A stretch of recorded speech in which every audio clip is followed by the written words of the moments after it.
La lluvia de fuego, de Leopoldo Lugones. Evocación de un descarnado en Gomorra. Y haré vuestro cielo como hierro, y vuestra tierra como bronce. Levítico 26, versículo 9. Recuerdo que era un día de sol hermoso, lleno del hormigueo popular en las calles atronadas de vehículos. Un día asaz cálido y de tersura perfecta. Desde mi terraza dominaba una vasta confusión de techos, vergeles salteados, un trozo de bahía punzado de mástiles, la recta gris de una avenida. A eso de las 11 cayeron las primeras chispas. Una aquí, otra allá, partículas de cobre semejante a las morcellas de un pabilo. Partículas de cobre incandescente que daba en el suelo con ruidecitos de arena.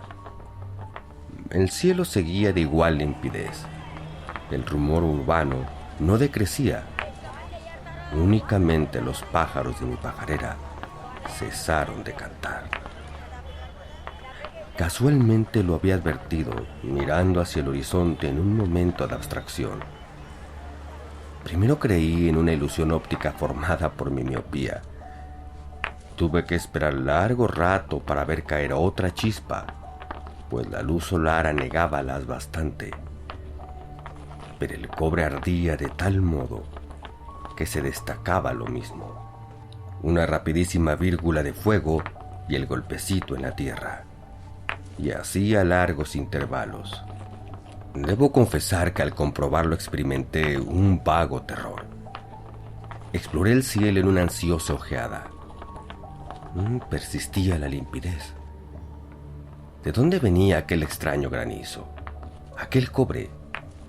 ¿Era cobre? Acababa de caer una chispa en mi terraza a pocos pasos. Extendí la mano. Era, a no caber duda, un gránulo de cobre que tardó mucho en enfriarse. Por fortuna la brisa se levantaba, inclinando aquella lluvia singular hacia el lado opuesto de mi terraza. Las chispas eran harto ralas, además. Podría creerse por momentos que aquello ya había cesado. No cesaba. Uno que otro, eso sí, pero caían siempre los temibles gránulos. En fin. Aquello no había de impedirme almorzar, pues era el mediodía. Bajé al comedor atravesando el jardín, no sin cierto miedo de las chispas. Verdad es que el toldo, corrido para evitar el sol, me resguardaba. ¿Me resguardaba? Alcé los ojos, pero un toldo tiene tantos poros que nada pude descubrir. En el comedor me esperaba un almuerzo admirable, pues mi afortunado celibato sabía dos cosas sobre todo: leer y comer. Excepto la biblioteca, el comedor era mi orgullo. Ahito de mujeres y un poco gotoso, en punto a vicios amables nada podía esperar ya sino de la gula. Comía solo, mientras un esclavo me leía narraciones geográficas. Nunca había podido comprender las comidas en compañía. Y si las mujeres mastiaban, como he dicho ya, comprenderéis que aborrecía a los hombres. 10 años me separaban de mi última orgía. Desde entonces, entregado a mis jardines, a mis peces, a mis pájaros, faltábame tiempo para salir. Alguna vez, en las tardes muy calurosas, un paseo a la orilla del lago. Me gustaba verlo, escamado de luna al anochecer. Pero esto era todo, y pasaba meses sin frecuentarlo. La vasta ciudad libertina era para mí un desierto donde se refugiaban mis placeres. Escasos amigos, breves visitas, largas horas de mesa, lectura, mis peces, mis pájaros, una que otra noche tal cual orquesta de flautistas y 2 o 3 ataques de gota por año. Tenía el honor de ser consultado para los banquetes y por ahí figuraban, no sin elogio, 2 o 3 salsas de mi invención. Esto me daba derecho, lo digo sin orgullo, a un busto municipal, con tanta razón como a la compatriota que acababa de inventar un nuevo beso. Entretanto, mi esclavo leía narraciones de mar y de nieve que comentaban admirablemente en la ya entrada siesta el generoso frescor de las ánforas. La lluvia de fuego había cesado quizá, pues la servidumbre no daba muestras de notarla. De pronto, el esclavo que atravesaba el jardín con un nuevo plato no pudo reprimir un grito. Llegó no obstante a la mesa, pero acusando con su lividez un dolor horrible. Tenía en su desnuda espalda un agujerillo, en cuyo fondo sentía chirriar aún la chispa voraz que lo había abierto. Ahogámosle en aceite y fue enviado al lecho sin que pudiera contener sus ayes. Bruscamente acabó mi apetito, y aunque seguí probando los platos para no desmoralizar a la servidumbre, aquella se apresuró a comprenderme. El incidente me había desconcertado. Promediaba la siesta cuando subí nuevamente a la terraza. El suelo estaba ya sembrado de gránulos de cobre, mas no parecía que la lluvia aumentara. Comenzaba a tranquilizarme cuando una nueva inquietud me sobrecogió. Era el silencio absoluto. Estaba paralizado a causa del fenómeno, sin duda. Ni un rumor en la ciudad. Solo, de cuando en cuando, un vago murmullo de viento sobre los árboles. Era también alarmante la actitud de los pájaros. Habíanse apelotonado en un rincón, casi unos sobre otros. Me dieron compasión y decidí abrirles la puerta. No quisieron salir. Antes, se recogieron más acongojados aún. Entonces comenzó a intimidarme la idea de un cataclismo. Sin ser grande mi erudición científica, sabía que nadie mencionó jamás esas lluvias de cobre incandescente. Lluvias de cobre. En el aire no hay minas de cobre. Luego aquella limpidez del cielo no dejaba conjeturar la procedencia. Y lo alarmante del fenómeno era esto. Las chispas venían de todas partes y de ninguna. Era la inmensidad desmenuzándose invisiblemente en fuego. Caía del firmamento el terrible cobre, pero el firmamento permanecía impasible en su azul. Ganábame poco a poco una extraña congoja, pero, cosa rara, hasta entonces no había pensado en huir. Esta idea se mezcló con desagradables interrogaciones. ¿Huir? ¿Y mi mesa, mis libros, mis pájaros, mis peces que acababan precisamente de estrenar un vivero, mis jardines ya ennoblecidos de antigüedad, mis 50 años de placidez en la dicha del presente, en el descuido del mañana? ¿Huir? Y pensé con horror en mis posesiones, que no conocía, del otro lado del desierto, con sus camellos viviendo en tiendas de lana negra y tomando por todo alimento leche cuajada, trigo tostado y miel agria. Quedaba una fuga por el lago. Corta fuga después de todo. Si en el lago como en el desierto, según era lógico, llovía cobre también, pues no viniendo aquello de ningún foco visible, debía ser general. No obstante el vago terror que me alarmaba, decíame todo eso claramente. Lo discutía conmigo mismo, un poco enervado a la verdad por el letargo digestivo de mi siesta consuetudinaria. Y después de todo, algo me decía que el fenómeno no iba a pasar de ahí. Sin embargo, nada se perdía con hacer armar el carro. En ese momento, llenó el aire una vasta vibración de campanas, y casi junto con ella advertí una cosa. Ya no llovía cobre. El repique era una acción de gracias, coreada casi a acto continuo por el murmullo habitual de la ciudad. Esta despertaba de su fugaz atonía, doblemente garrul. En algunos barrios hasta quemaban petardos.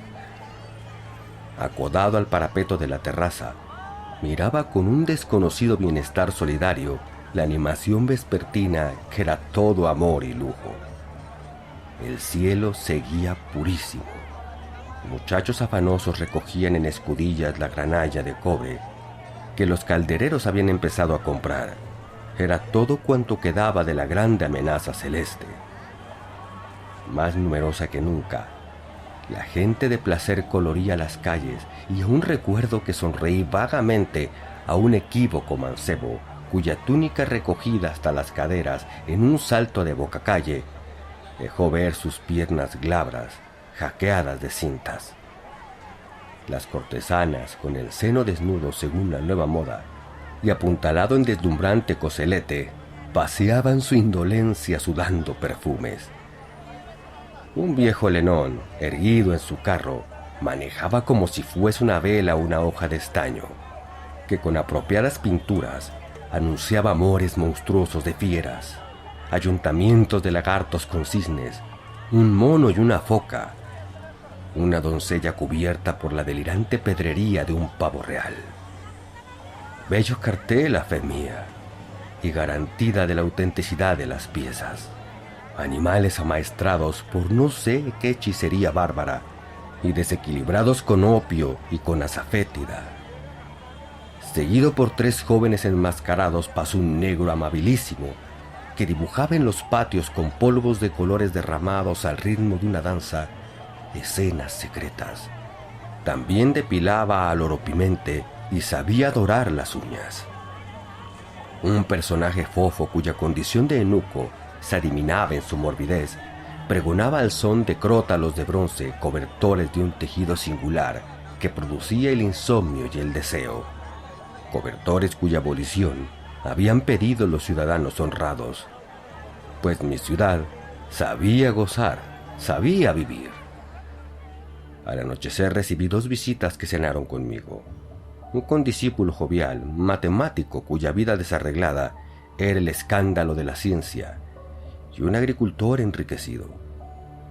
La gente sentía necesidad de visitarse después de aquellas chispas de cobre, de visitarse y de beber, pues ambos se retiraron completamente borrachos. Yo hice una salida rápida.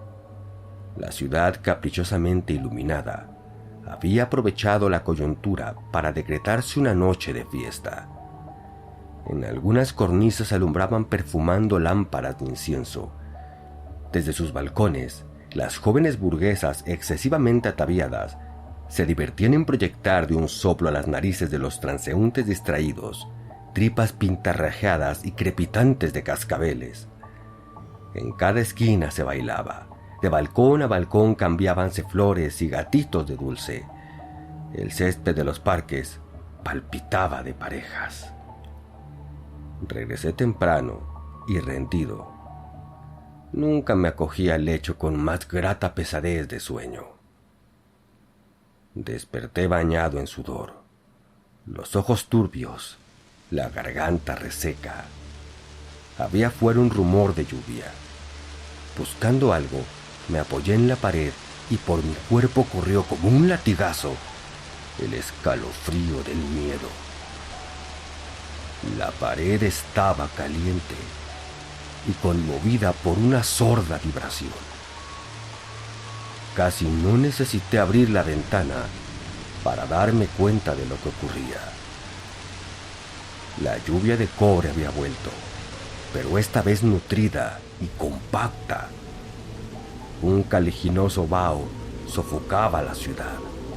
Un olor entre fosfatado y urinoso apestaba en el aire. Por fortuna mi casa estaba rodeada de galerías y aquella lluvia no alcanzaba las puertas. Abrí la que daba al jardín. Los árboles estaban negros, ya sin follaje. El piso cubierto de hojas carbonizadas. El aire rayado de vírgulas de fuego era una paralización mortal, y por entre aquellas se divisaba el firmamento, siempre impasible, siempre celeste. Llamé en vano, penetré hasta los aposentos famularios. La servidumbre se había ido. Envueltas las piernas en un cobertor de viso, acorazándome espaldas y cabeza con una bañera de metal que me aplastaba horriblemente, pude llegar hasta las caballerizas. Los caballos habían desaparecido también. Y con una tranquilidad que hacía honor a mis nervios, me di cuenta de que estaba perdido. Afortunadamente, el comedor se encontraba lleno de provisiones. Su sótano, atestado de vinos. Bajé a él. Conservaba todavía su frescura. Hasta su fondo no llegaba la vibración de la pesada lluvia, el eco de su grave crepitación. Bebí una botella y luego extraje de la alacena secreta el pomo de vino envenenado. Todos los que teníamos bodega poseíamos uno, aunque no lo usáramos ni tuviéramos convidados cargosos. Era un licor claro e insípido, de efectos instantáneos. Reanimado por el vino, examiné mi situación. Era asaz sencilla. No pudiendo huir, la muerte me esperaba. Pero con el veneno aquel, la muerte me pertenecía.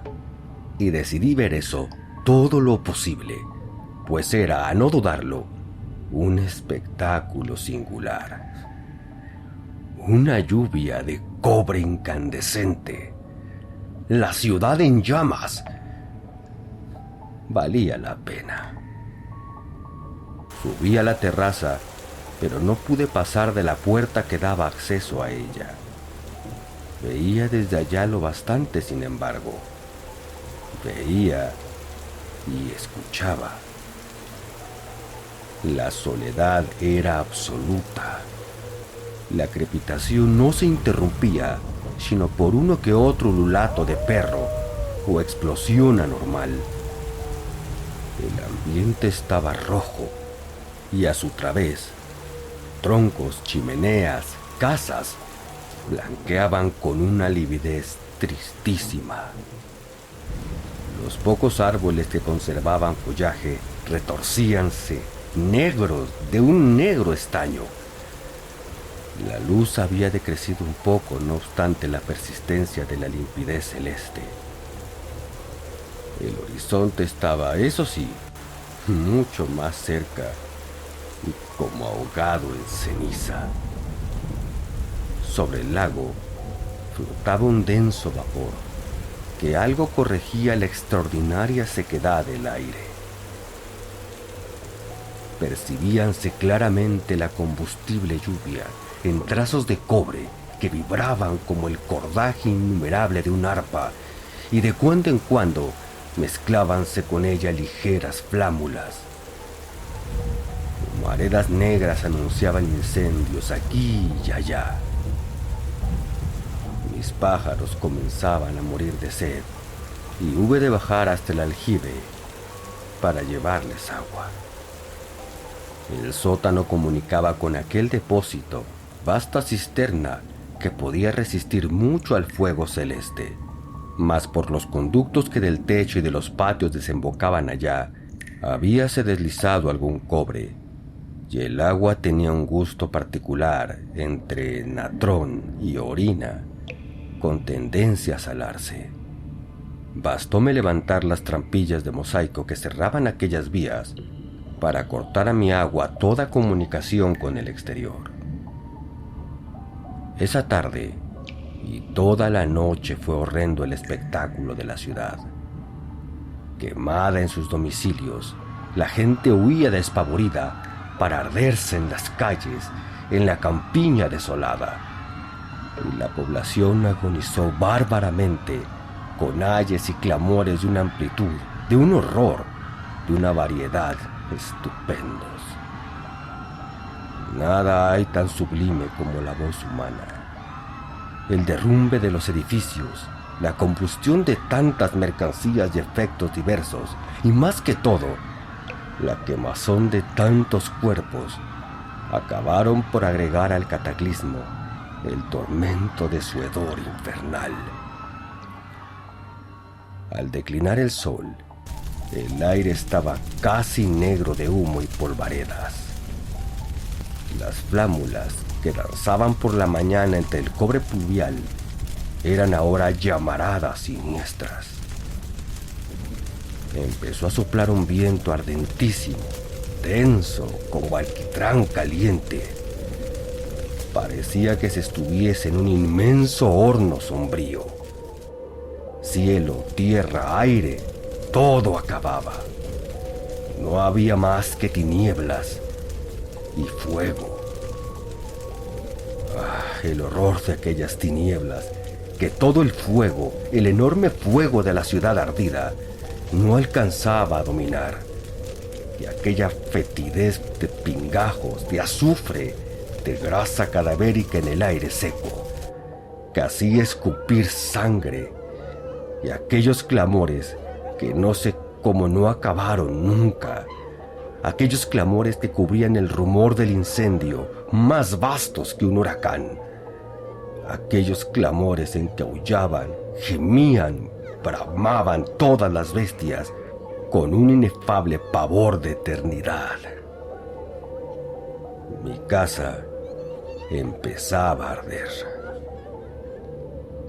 Bajé a la cisterna sin haber perdido hasta entonces mi presencia de ánimo, pero enteramente erizado con todo aquel horror.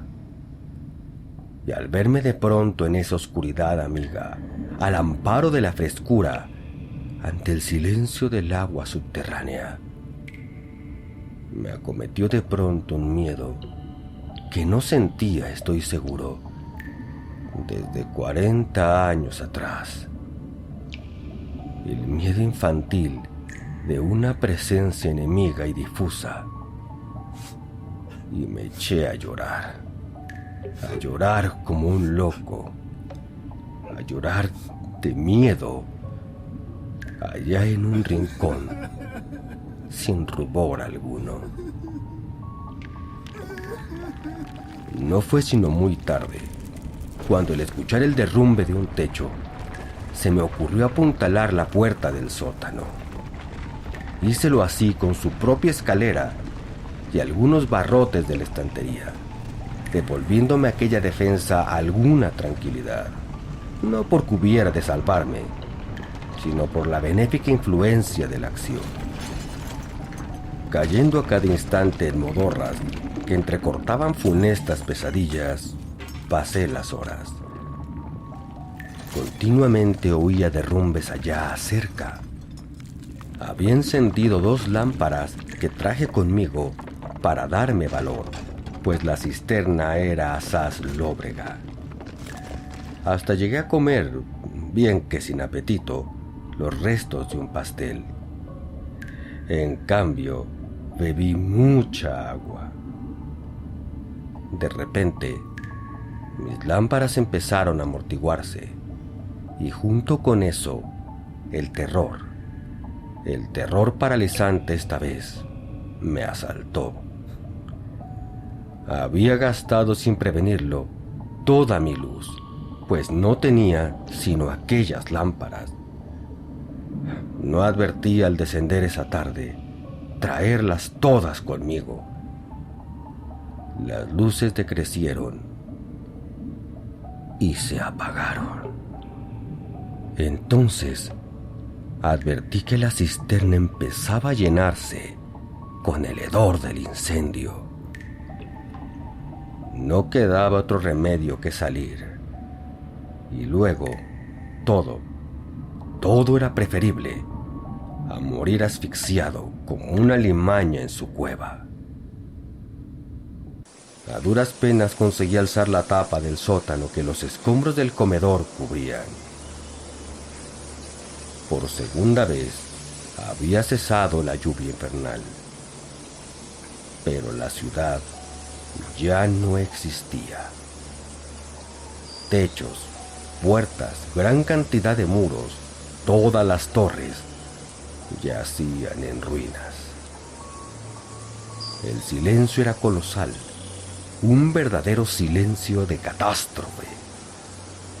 5 o 6 grandes humaredas empinaban aún sus penachos, y bajo el cielo que no se había enturbiado ni un momento, un cielo cuya crudeza azul certificaba indiferencias eternas, la pobre ciudad, mi pobre ciudad, muerta, muerta para siempre, hedía como un verdadero cadáver.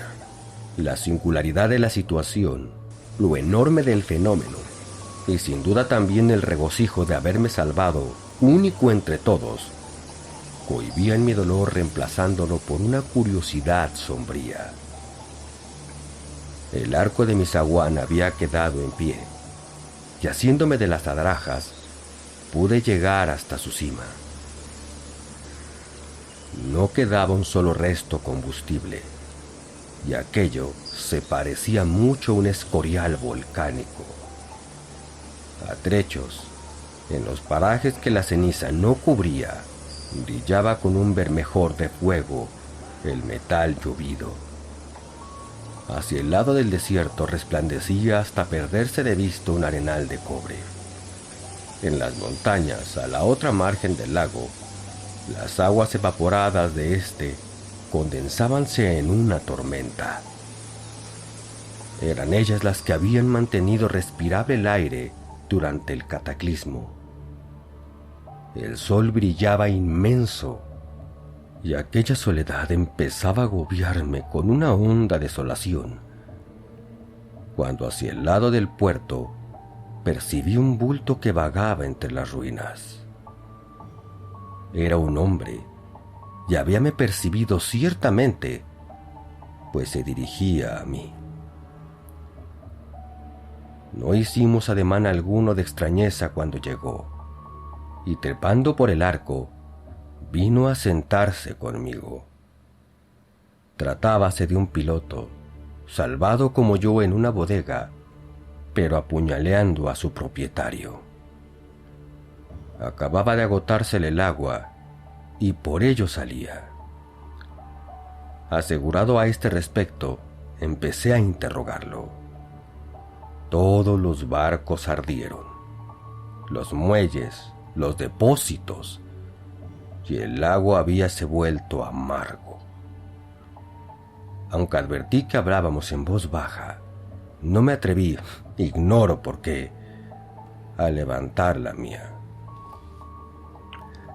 Ofrecíle mi bodega, donde quedaban aún docenas de jamones, algunos quesos, todo el vino. De repente, notamos una polvareda hacia el lado del desierto, la polvareda de una carrera. Alguna partida que enviaban quizá en socorro, los compatriotas de Adama o de Seboim. Pronto hubimos de sustituir esta esperanza por un espectáculo tan desolador como peligroso.